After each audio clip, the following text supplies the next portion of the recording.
dan tujuan pengelolaan kelas yang efektif. Yang pertama yaitu pengertian pengelolaan kelas yang efektif. Pengelolaan dipandang sebagai salah satu aspek penyelenggaraan sistem pembelajaran yang mendasar di antara sekian macam tugas guru di dalam kelas.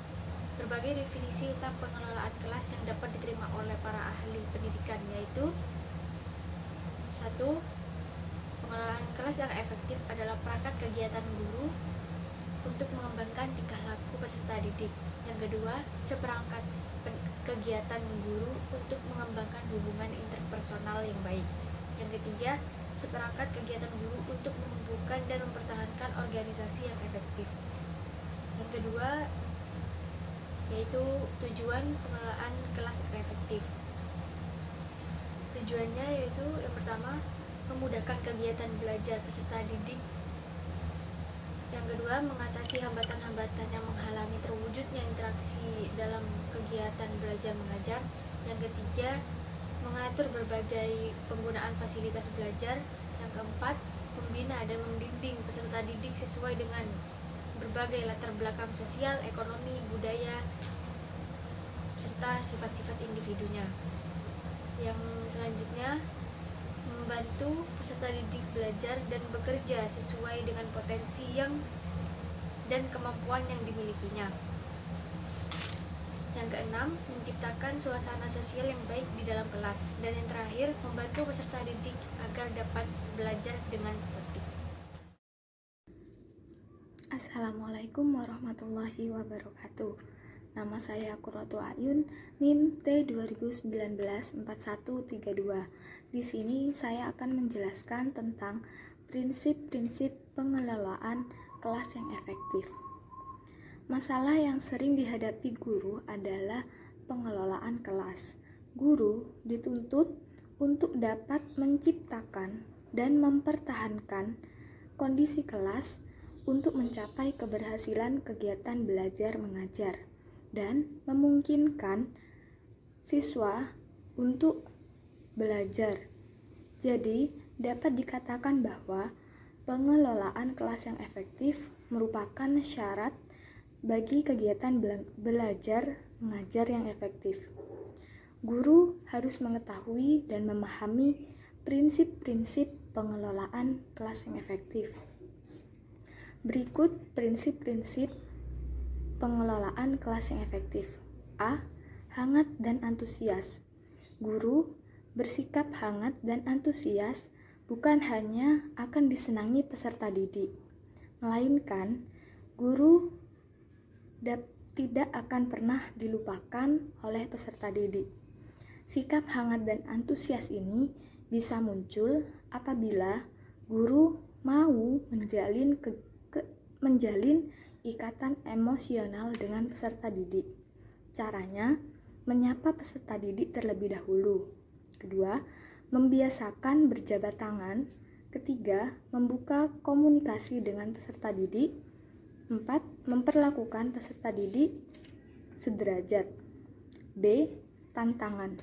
Setiap peserta didik pasti akan banyak yang menyukai tantangan. Untuk itu, guru hendaknya mampu memberikan tantangan yang dapat memancing semangat peserta didik dalam mengikuti pelajarannya. Tantangan dapat dilakukan melalui penggunaan kata, tindakan, atau cara kerja untuk memberikan tantangan kepada peserta didik. C. Bervariasi. Dalam mengajar, guru dituntut untuk memiliki berbagai macam variasi belajar mengajar di dalam kelas agar peserta didik tidak bosan dan jenuh dengan pelajarannya. 4 atau D. Keluasan, yaitu perilaku guru untuk mengubah metode mengajar sesuai dengan kebutuhan peserta didik dan kondisi kelas untuk mencegah munculnya gagasan belajar pada peserta didik untuk menciptakan kegiatan belajar mengajar yang kondusif dan efektif. Sekian dari saya. Wassalamualaikum warahmatullahi wabarakatuh. Assalamualaikum warahmatullahi wabarakatuh. Saya Nilahi Hinayati, T 2019 P152. Ada aspek-aspek pengelolaan kelas yang efektif. Dalam menciptakan kelas yang efektif, hendaknya seorang guru mengetahui dan memahami aspek-aspek apa saja yang dapat mewujudkan kelas menjadi kondusif dan efektif.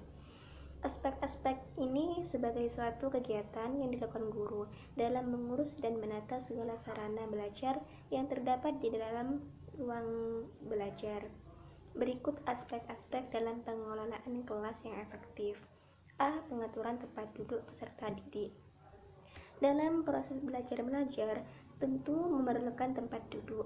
Jadi, dapat dikatakan bahwa tempat duduk mempengaruhi peserta didik dalam mencapai keberhasilan belajarnya. Untuk itu, tempat duduk harus bagus, tidak terlalu tinggi dan tidak terlalu rendah, tidak terlalu besar maupun tidak terlalu kecil. Yang penting nyaman untuk peserta didik. Selanjutnya, pengaturan media pendidikan. Media pendidikan adalah sekumpulan fisik yang digunakan oleh seorang guru untuk menyajikan materi pelajaran atau pesan yang dapat merangsang peserta didik untuk belajar. Media ini di dalam kelas seperti papan tulis, gambar, buku, LCD, dan lain sebagainya. Yang C. Pengaturan tanaman dan tumbuh-tumbuhan. Tanaman dan tumbuh-tumbuhan mampu menyediakan oksigen yang dapat menjadikan otak berkembang. Semakin banyak oksigen yang didapat, akan semakin meningkat pula kinerja otak. Jika kinerja otak semakin meningkat, maka para peserta didik akan mampu mengikuti dan mencerna pelajaran yang diberikan oleh guru dengan baik.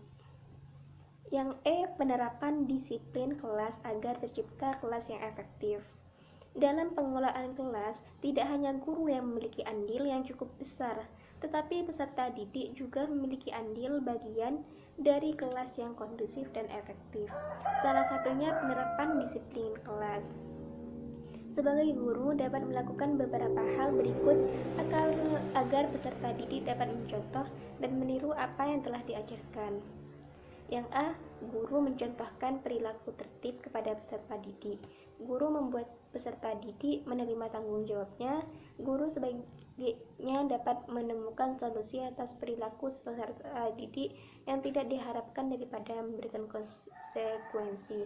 Dan banyak hal lagi yang dapat guru terapkan dalam disiplin kelas agar tercipta kelas yang efektif. Sekian dari kelompok kami. Wassalamualaikum warahmatullahi wabarakatuh.